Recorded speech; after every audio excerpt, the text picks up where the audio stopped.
ကောင်းကင်နဲ့မြေကြီးအရာများကျွန်တော်မပိုင်ဆိုင်ပါ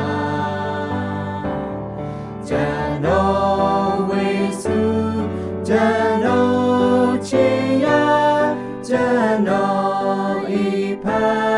ယားသာကျွန်တော်ဤဖယားသာ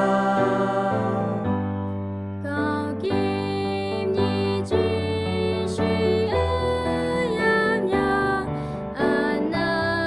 တာအနာတာကျွန်တော်ဝမ်းမြောက်ရချမ်းမရှိကျွန်တော်ဤဖယားသာကျွန်တော်ဤဖယားသာ ကျန်သာခြင်းနဲ့မိတ်ဆွေရှိခြင်းကျန်မာခြင်းလုံးချုံခြင်းဤရာမြတ်တဲ့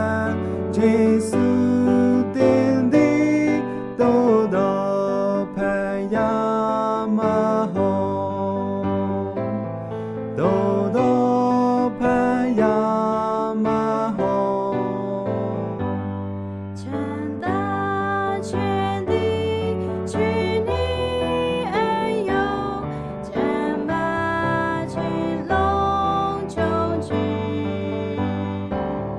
မိတ်ဆွေကောင်းများအမှန်ရှိလေကိုယ်တော်နဲ့နိုင်မရကိုယ်တော်နဲ့နိုင်မရ နေတဲ့ပြလုံးနဲ့ကျဲစင်များကျွန်တော်ပိုင်ဆိုင်တော်လေယေရှုတော်ကိုယ်တော်မရှိလေကျွန်တော်အတော်မရ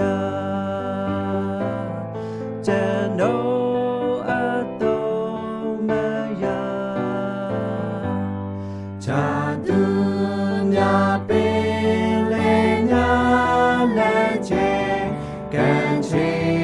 အရာဆုံးကကျန်တော်အဖို့ယေရှုတော်သာချာယာအလုံးမရှိချာယာ